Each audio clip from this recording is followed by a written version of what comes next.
শুধু মসজিদে গেলে আল্লাহকে পাওয়া যায় এ কথা ভুল। আল্লাহ কোথায় আছে? নাহনু আকরাবু মিন হাবলিল ওয়ারিদ। আল্লাহ তোমার এই রগের খুব কাছে আছে। শুধু মনে করে 10 তলা একটা মসজিদ বানিয়ে দিলে একবার আমি বড় ধর্মগুরু, না, এগুলো দরকার আছে, তবে আগে এইটা পাক করো। এটা যদি না পবিত্র হয়, মক্কা মদিনা গয়া কাশী বৃন্দাবন কিছুই তোমার কাজে দেবে না। আগে অন্তরটা পরিষ্কার করো। আমার বাড়ির পাশে আমার ভাই খেতে পায় না, যে ধর্মের মানুষ হোক না কেন, আর আমি হুগলি গিয়ে মিডিয়া ডেকে মানুষকে খাবার দিচ্ছি। আল্লাহ বলবেন এই ফেরেশতারা? বলে হ্যাঁ। এর বাড়ি কোথায়? বলছে চাকদায়। এ হুগলি জেলায় গিয়ে মানুষের খাবার দিচ্ছে? বলে হ্যাঁ। এর গ্রামে অনেক মানুষ আছে তো? বলে হ্যাঁ আছে। বলছে কোন ধর্মের মানুষ? বলছে ও দিচ্ছে, ওর নাম হাজি। ওর বাড়ি কোথায়? বলে চাকদায়। বলছে ও কোথায় গিয়ে খাবার দিচ্ছে? বলছে ওই দেশেতে গিয়ে। বলছে ওর এলাকায় যদি কোনো ধর্মের মানুষ কষ্ট পায়, আমি আল্লাহ কিয়ামতের দিনে ধর্ম দেখব না, আমি আল্লাহ বিচার কঠিন ভাবে করব। আহা, এই জন্য তো গান্ধীজি বলেছিল, ওগো মোহাম্মদ, তোমার ধর্ম কত নাই এবং দর্শনেন্দ্রিয়। বিবেকানন্দ বলেছিল মোহাম্মদের আদর্শ অন্যতম। হীরালাল গান্ধী বলেছিল, মোহাম্মদ তোমার আদর্শ যদি পৃথিবীতে প্রস্ফুটিত হয়, মানুষ একে অপরের সব ভ্রাতৃত্ব বন্ধনে আবদ্ধ হয়ে যাবে। স্বামী বিবেকানন্দ বলেছিল, আদর্শের প্রতীক হযরত মুহাম্মদ। আমরা একে অপরের সঙ্গে মিলেমিশে থাকব। কেন? এটা কোরআন শিখিয়েছে। কারণ আদম আলাইহিস সালাম, মা হাওয়া আলাইহিস সালাম, দুজনার থেকে যত বাচ্চা হয়েছে, ওই বাচ্চাগুলো এসে এটিম বেটিম সিটিম সব ভাগে ভাগ হয়েছে। কিন্তু আমাদের বাপ আর মা তো এক। একবার জোরে বলুন সুবহানাল্লাহ। আমাদের গড়া তো এক। বর্তমান সময় খুব মিলেমিশে থাকবে।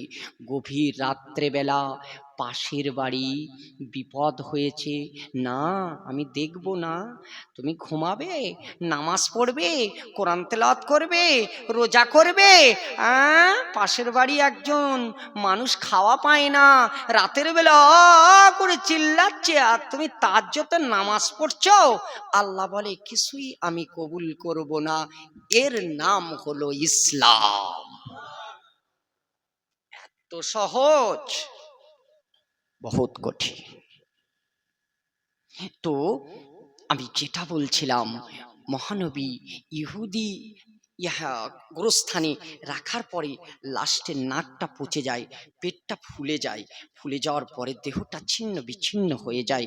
পৃথিবীর মানুষ ছোট একটা পাথরে লেখে, 3টে দোকান দিয়ে গেছে চাকদায়, তাই বাপের নামে লিখছে আলহাজ মোহাম্মদ সৈয়দ আবুল বাশার স্মৃতিতে কবর বলে একটা স্মারকনামা লিখে আসলো। কদিন পরে গভর্নমেন্ট বলল রাস্তার কোলের কবরস্থানটা একটু সুন্দর করতে হবে, ভেঙে সুন্দর করে দিল। সে ফলকনামা আউট হয়ে গেল, কোনো খবর আর নেই। ওই জন্য নবী বলল, পাগল তুই মরে যা, মরে যা, কিন্তু 3টে ভালো জিনিস রেখে যা, 3টে ভালো জিনিস রেখে যা। এটা মাথায় ঢুকিয়ে নেন। 1 নাম্বার ওয়ালাদুন সলিহুন, একটা ভালো ছেলে রেখে যা। মাওলানা হতে হবে না, হুজুর হতে হবে না, বিশ্ব ব্রহ্মাণ্ডের জ্ঞানী মানুষ হতে হবে না, ছেলেটা যেন ওয়ালাদুন সলিহুন, সৎ ছেলে হয়। একবার সুবহানাল্লাহ বলেন। এখানে কি দর্শন নবী দিয়েছেন! আল্লাহ আল্লাহ। এই জন্য মনে হয় পৃথিবীতে নর্থ আমেরিকায় একসঙ্গে 6000 জ্ঞানী মানুষ ইসলামের কলমা পড়ে মুসলমান হয়ে গেছে। কেন জানেন? নবী বললেন ওয়ালাদুন সলিহুন, সৎ ছেলে রেখে আয়। বিকম বিএসসি পাস, কিন্তু মা বৃদ্ধ আশ্রমে কাঁদে। ছেলে আইপিএস, মা দুয়ারে দুয়ারে ভিক্ষা জন্য কান্নাকাটি করে বেড়ায়। বাবা একটু ভিক্ষা দে। ছেলে ক্যালকাটা সিভিলাইজেশনের টপ নবান্নের পাশে বাড়ি নিয়ে থাকে, মা গ্রামে চাকদায় মানুষের দুয়ারে দুয়ারে ভিক্ষে করে। বুড়ো মা বাবাকে নিয়ে ওই সিভিলাইজেশনে যাওয়া যায়। বিয়ে করেছে লন্ডনের মেয়েকে, এই গরিব মা বাবাকে নিয়ে কোথায় নিয়ে যাবে? শিক্ষিত হলে হয় না, ওজন্য নবী বলেছেন সৎ হতে হবে। Honest, honest is best feature of human body. সৎ মানুষ হতে হবে। অনেক ডাক্তার আছে না, ডাক্তার বাবুর পায়ে জড়িয়ে ধরেছে, ডাক্তার বাবু আমার মা মারা যাবে, ডাক্তার বাবু ক্যান্সার হয়ে গিয়েছে, আমি খুব গরিব মানুষ, ডাক্তার বাবু আমার মাকে আমি খুব ভালোবাসি, ডাক্তার বাবু 3 লাখ টাকা কোথায় পাবো ডাক্তার বাবু, প্লিজ আমার মাকে অপারেশন করে দেন। যে ধর্মের মানুষ হোক তার অন্তরটা কেঁপে ওঠে। মা শব্দটি শোনার সঙ্গে সঙ্গে যদি অন্তরটা কেঁদে ওঠে, নবী বলেন যে ধর্মের মানুষ হোক ও হলো ওয়ালাদুন সালিহ, একটা সৎ ছেলে, কিয়ামতের দিন আল্লাহ ওর অবশ্যই কল্যাণ বোধি দিয়ে দেবে। একটু দরুদ শরীফ আল্লাহ।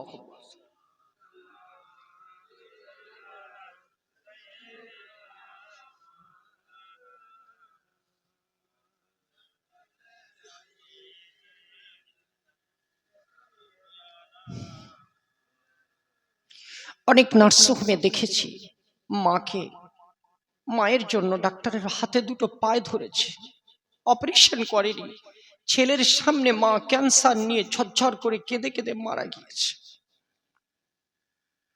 আহ, মা কি জিনিস! আল্লাহর নবী জানিয়েছেন ওয়াবিল ওয়ালিদাইনি ইহসান, জনম দুঃখী মা মা মা মা, নারী ছেঁড়া মা, রক্ত ধোয়া মা, পেটে নবাস নদীর নিয়ে মা। আল্লাহ বলে বান্দা যত জ্ঞানী হোস না কেন, যত বড় আইপিএস হোস না কেন, যত বড় ডাক্তার হোস না কেন, যত বড় খিলাড়ি হোস না কেন, যত বড় ফিল্ম আর্টিস্ট হোস না কেন, যত বড় বড় মাইকে ডায়লগ দেওয়া লেকচারার হোস না কেন, যদি তোর মা একবার চোখ দিয়ে পানি ফেলে, তামাম পৃথিবীর ধর্ম গুরুরা তোর জন্য যদি চোখে পানি ফেলে, আল্লাহ বলে তোকে আমি কোনোদিন জান্নাত দেব না। তো ধর্ম তো দূরের কথা, তুই মাকে কাঁদিয়েছিস। পৃথিবীতে সব দোয়া চাওয়া হয়, এই দোয়া আমরা চাইছি ফেরেশতারা নিয়ে যায়। মা শুধু যদি একবার বলে আল্লাহ বড় ছেলে দুপুরবেলা পলোয়া করেছে আমার দেয়নি, ওর বউ আর ওরা সবাই খেয়ে নিয়েছে, আল্লাহ আমার দেয়নি, যদি মা একবার চোখ দিয়ে পানি ফেলে, আল্লাহ বলেন আমার আরশ কেঁপে যায়, আমার আরশ কেঁপে যায়। কত ঈদ পার্বণ পূজা পার্বণ গেল, ছেলে বউকে নিয়ে দামি দামি কাপড় কিনছে, মার জন্য একটা ছোট্ট সুতির শাড়িও মেলে না। ঠান্ডার সময় বউয়ের জন্য দামি দামি ক্রিম আনছে, মা জানলা থেকে উকি মেরে দেখছে বউয়ের জন্য কত বাজার কলকাতা থেকে আসছে, আবার গালটা ফেটে গেছে, বাবা একটা বোরোলিন কিনে দে না বাবা। তোমার আবার বুড়ি বয়সে বোরোলিন মাখতে হবে? হাতটা ফেটে গেছে বাবা, পুড়ে গিয়েছে। তুমি বুড়ি হয়ে গেছো তা তোমার জ্ঞান গম্যনি গ্যাস জ্বালাতে গিয়েছো? আল্লাহর নবী জানিয়েছেন ওই ছেলে জাহান্নামী, ওই ছেলে জাহান্নামী যত বড় আলেম হোক না কেন, যার কথা দ্বারা, যার হস্ত দ্বারা, যার কার্যবলী দ্বারা মা যদি একবার উফ উফ উফ এই কথা বলে ফেলেন, ওই ছেলের আমলগুলো দাপ দাপ করে পুড়ে সরকার হয়ে জাহান্নামে পাঠিয়ে দেবে। একবার জোরে বলেন।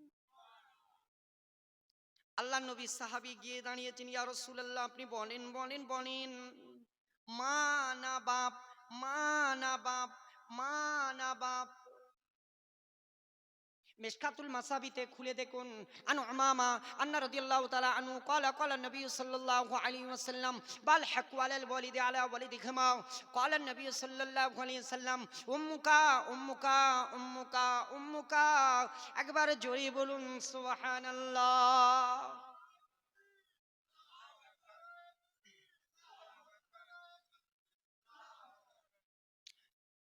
আল্লাহ নবী সাহাবী দাঁড়িয়ে আছেন, বৃদ্ধ আশ্রমে মাকে রেখে দেবেন না। চ্যালেঞ্জ করলাম, চ্যালেঞ্জ করলাম। ম্যাডাম 1 কোটি টাকা ইনকাম করে, স্যার 1 কোটি টাকা ইনকাম করে, সোনারপুরে লজে কিনে নিয়েছে, লজে থাকে, মা চাকদাতে থাকে অসহায়। আল্লাহর নবী জানিয়েছে 7 পৃথিবীকে যদি, ইউনাইটেড স্টেট আমেরিকা কে যদি তার নামে দেওয়া যায়, না না না, ওই বৌদিমণি, ওই দাদা কোনোদিন শান্তি পাবে না। কারণ তার মায়ের চোখের 1 ফোঁটা পানি তামাম পৃথিবীর জমিনের জন্য লানো। অভিশাপ, অভিশাপ। একজন মাস্টারমশাই, একজন অফিসার আমার এই 42 বছর বয়সে দেখলাম না ভালো জীবন কেটেছে। যে স্যার বা ডাক্তার মায়ের সঙ্গে খারাপ ব্যবহার করেছে তাদের জীবন ভালো কেটেছে। 6 বার 7 বার করে ডিভোর্স হচ্ছে। মা কি কাঁদাবে? শান্তি পাবে না। ইয়া রাসূলুল্লাহ কার সঙ্গে সম্পর্ক রাখবো? মাল হাক্কু আলা ওয়ালিদি আলা ওয়ালিদিহিমা, কার সঙ্গে বেশি সম্পর্ক রাখবো? রাসূল বলেন উম্মুকা, মা মা মা। ইয়া রাসূলুল্লাহ মা, তারপর মা। ইয়া রাসূলুল্লাহ তারপর মা, তারপর আবিকা, তোমার বাপ। একবার জোরে বলুন। কেন হয় হয় হয় হয় কেন?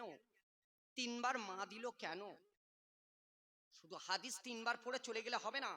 এইগুলো বিদেশি নিয়ে রিসার্চ করছে, আর তত মুসলমান হয়ে কলমা পড়ে ইসলামের নাম লেখাচ্ছে। রিসার্চ করো। পবিত্র কোরআন সূরা আল ইমরান 190 নম্বর আয়াত, ইন্না ফি খালকিস সামাওয়াতি ওয়াল আরদি ওয়াখতিলাফিল লাইলি ওয়ান নাহার লাআয়াতিন উলিল আলবাব। কৃষ্ণচন্দ্র সেন বলেছিল, আশ্চর্য লাগে ভারতবর্ষে কোরআনটা যাদের উপর এসেছে তারা কিছুই বোঝে না। কোরআনটা একটা দামি। আর আল্লাহ পবিত্র কোরআনে সূরা আল ইমরান 190 নম্বর আয়াতে বলছেন, এই তামাম পৃথিবীর নিদর্শন হিসাবে আমি মুসলমান তোদের কাছে কোরআন তুলে দিলাম। অফিসে কম্পিউটার টেপেন বিসমিল্লা বলি, 6 ঘন্টা ডিউটি করে বাড়ি চলে আসবেন, আল্লাহ বলে ডিউটি করে তোর টাকা হয়েছে, কিন্তু তুই বিসমিল্লা বলে অফিস খুলেছি, সারাদিন তোর অফিসে যা বেচাকেনা হয়েছে আমি আল্লাহ ইবাদত বলে কবুল করে নিয়েছি। সেজন্য